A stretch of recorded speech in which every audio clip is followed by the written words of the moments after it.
আসানসোল পৌর নিগমের অধীনে কর্মরত আশাকর্মীরা তাদের বিভিন্ন দাবি নিয়ে সুরা স্বাস্থ্য দপ্তর, আসানসোল পৌর নিগম সহ জেলার মুখ্য স্বাস্থ্য আধিকারিক দপ্তর সহ প্রশাসনের বিভিন্ন স্তরে আধিকারিকের কাছে দীর্ঘদিন ধরে আবেদন জানিয়ে আসছিলেন, কিন্তু এখনো পর্যন্ত তাদের কোনো দাবি পূরণ হয়নি।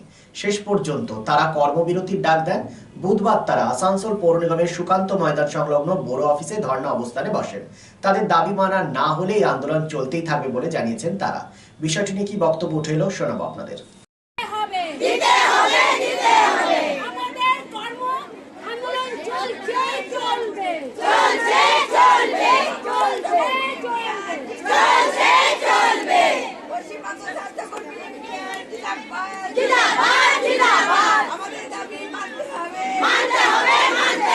বিক্ষোভের কারণটা কি? আমাদের বিক্ষোভের ওই একটাই কারণ, আমাদের যে 8 দফা দাবি নিয়ে আমরা বারবার করে বিভিন্ন জায়গায় বিভিন্ন আধিকারিকের অফিসে ছুটে গেছি। সেই 8 দফা দাবির মধ্যে হচ্ছে বেতন বৃদ্ধি, ন্যূনতম আমাদের 15,000 টাকা বেতন বৃদ্ধি করতেই হবে।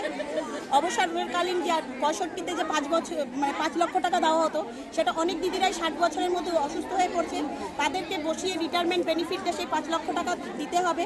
চাকরি করতে করতে যে সকল আশা দিদিরা মরে যাচ্ছেন বা মারা যাচ্ছেন, তাদের পরিবারকে সেই 5 লক্ষ টাকার বেনিফিটটা দিতে হবে।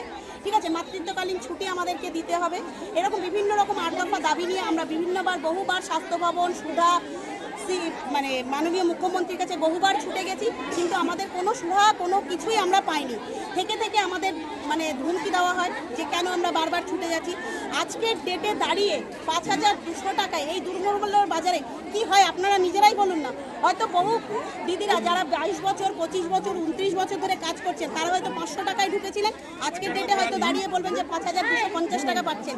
কিন্তু তখনকার বাজার মূল্য আর এখনকার বাজার মূল্য কি সমান? তখনকার কাজের চাপের যা বোঝা ছিল, এখনকার কাজের চাপের বোঝা কি তার সমান? নিশ্চয়ই না। কাজের অনেক পরিবর্তন হয়েছে। আজকে এই আশাকর্মীরাই, এই স্বাস্থ্যকর্মীরাই যখন আরসিএইচএর প্রজেক্টে ছিল, তখন এত কাজ ছিল না, এত ডেঙ্গু, এত ফাইলেরিয়া, এত ল্যাপ্রসি, তখন কিন্তু এত কাজ ছিল না। এখন বর্তমানে যা কাজ এসছে, সেই কাজগুলো আমরা মানবিকতার সঙ্গে শুধু মানবিকতার দিক থেকে বললে হবে না, আমরা অত্যন্ত কাজটাকে ভালোবেসে আজকে আসানসোলকে ডেঙ্গু মুক্ত করেছি, আজকে আসানসোলকে পোলিও মুক্ত করেছি, ফাইলেরিয়ার হাত থেকে রক্ষা করেছি, শিশু মৃত্যু, মাতৃমৃত্যু আমরা অনেক কমিয়ে এনেছি।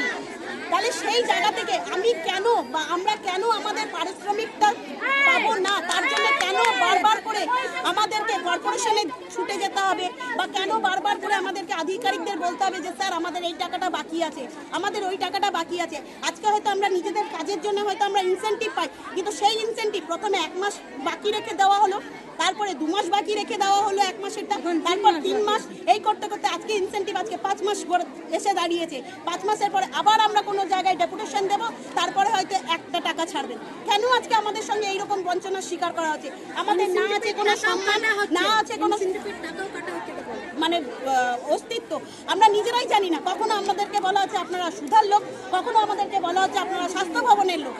এখনো অব্দি আমাদের আই কার্ডে HSWর সঙ্গে আরবান আশা লেখা হয়। কেন লেখা হবে? আমরা যদি আশা হই তাহলে আমরা শুধুই আশা, আমরা যদি HSW হই তাহলে আমরা শুধুই HSW। কেন আমরা দুভাগে খাতে টাকা পাবো?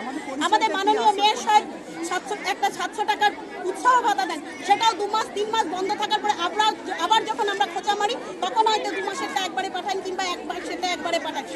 বোনাসের টাকা 6,800 টাকা ঘোষণা করা হয়েছিল, সেখানে আমাদেরকে আশাদেরকে দেওয়া হয়েছে 6,000 টাকা, 800 টাকা আমরা এখনো পাইনি। সেটা নিয়ে বারবার বলা সত্ত্বেও হ্যাঁ আপনাদের টাকা চলে এসেছে, সেই টাকাও পাইনি। আমাদের কাজের টাকা, আমাদের হকের টাকা, সেটাও যদি আমাদেরকে বারবার করে অফিসে গিয়ে যদি ছিনিয়ে আনতে হয়, তাহলে আমরা কোথায় দাঁড়িয়ে আছি? আপনারাই আজকের ডেটে দাঁড়িয়ে থেকে বলুন। আপনারা তো ডিএম থেকে সবার কাছে গেলেন, সবার কাছে গেছি, কোনো সদুত্তর পাচ্ছেন না। এক্ষেত্রে যদি না পান তাহলে কি আপনারা কাজ বন্ধ রাখবেন? লাগাতার কর্মবিরতি চলছে, শুধুমাত্র আসানসোলের বুকে নয়, এটা রুরাল আরবান মিলিয়ে সারা পশ্চিমবঙ্গ জুড়ে আশাকর্মী, আমরা যে 10,000 15,000 যে আশাকর্মী আছি, আমরা সারা পশ্চিমবঙ্গ জুড়ে আমাদের এই লাগাতার কর্মবিরতি চলবে, যতক্ষণ না পর্যন্ত সরকার আমাদের কোনো সুরাহা বা আমাদের কোনো একটা আইডেন্টিফিকেশন করছে। আপনার নাম দিদি? আমার নাম অর্পিতা। আপনি কি পোস্টে আছেন? এটা আমি HSW আরবান আশা। আমি নিজেই জানি না আমি কোন পোস্টে আছি, আমি আশার পোস্টে আছি কি আমি HSW। ব্যবসা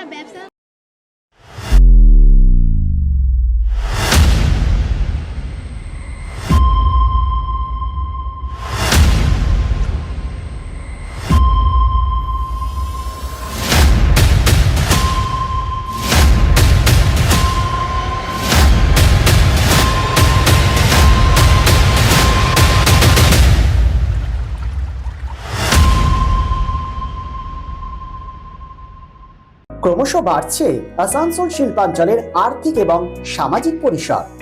কর্পোরেট আধিকারিক এবং ব্যবসায়ীদের অন্যতম গন্তব্যস্থল শহর আসানসোল। হোটেল ইন্ডাস্ট্রির গুণগত মান বজায় রেখে আসানসোলের অন্যতম আধুনিক রুচিসম্মত থাকার জায়গা hotel Sarita dream and dormitory. এখানে পাবেন এসি, নন এসি, সিঙ্গেল এবং ডাবল বেডরুম এবং আরও অন্যান্য সুবিধা। Hotel Sarita 69 GT road near Reliance jewels, ভাঙ্গা পাঁচিল, আসানসোল 3। Phone number 8603249260 and 7908616425।